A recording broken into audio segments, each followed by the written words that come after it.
Nós estamos vivendo em um momento muito perigoso entre os cristãos.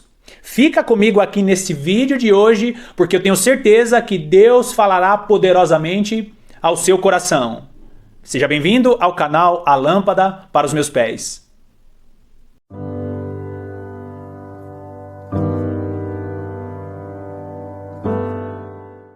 Eu tenho certeza que você já recebeu no seu celular, ouviu alguém aí na sua rede social preferida, dizendo que Deus te daria a vitória, dizendo que você é a menina dos olhos de Deus, dizendo que Deus faria por você porque aquele seria o seu dia, ou mensagens que nós recebemos, que é uma espécie de corrente, e que se você compartilhar aquela mensagem, Deus te abençoará por causa daquilo.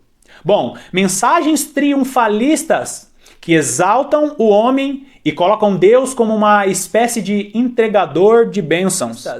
Mensagens que só falam de vitória, de bênçãos. Porque no dia da adversidade, este tipo de mensagem não vai ajudar realmente aqueles que precisam. Agora, você que está me assistindo aqui, eu creio que você acredita que a Bíblia é a palavra de Deus.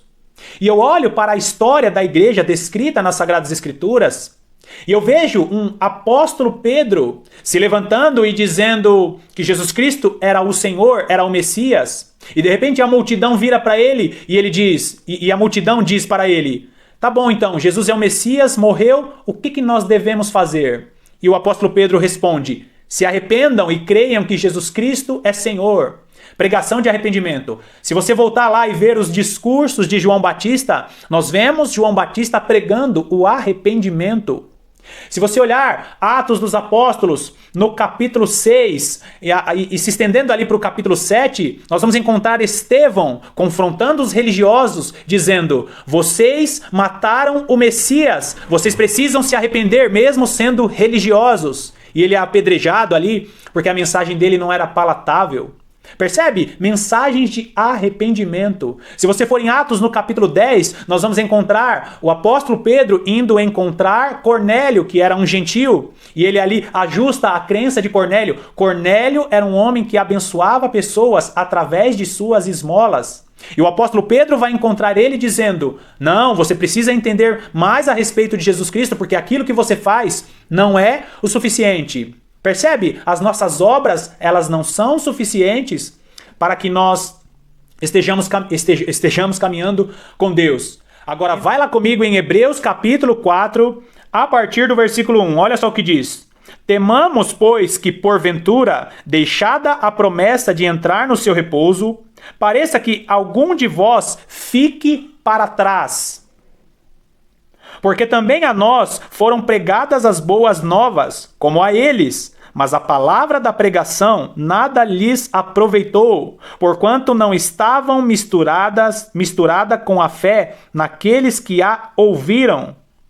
Porque nós, os que temos crido, entramos no repouso, tal como ele disse: assim jurei na minha ira, que não entrarão no meu repouso, embora as suas obras estivessem acabadas desde a fundação do mundo.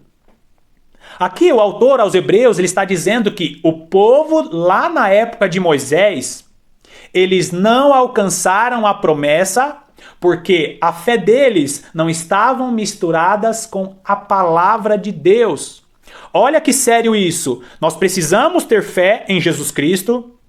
Nós precisamos praticar aquilo que está escrito na palavra de Deus, mas tudo isso precisa estar misturada com a palavra de Deus. E o que isso significa? Significa que meditação e leitura da palavra precisa fazer parte da sua rotina diária. Durante muito tempo foi ensinado que aquela parábola das 10 virgens fala a respeito de 10 virgens que 5 se desviaram e as outras 5 estavam ali firmadas em Deus. Quando na realidade o número 10 representa a totalidade da igreja do nosso Senhor Jesus Cristo. E isso é muito, muito sério, porque as 10 virgens representam a igreja do Senhor. E as 5 que são nécias não representam pessoas que se desviaram. Representa pessoas que conhecem a palavra de Deus, que frequentam as igrejas, mas não têm vida de oração e não têm vida de meditação na palavra de Deus. Por isso que eu volto lá para aquele texto de Hebreus. A sua fé precisa estar misturada com rotina de oração e com meditação da palavra de Deus. Tome cuidado com essas mensagens triunfalistas. Tome bastante cuidado com essas mensagens superficiais que prometem vitórias, que prometem bênçãos, porque esse tipo de mensagem não vai te ajudar no dia da adversidade.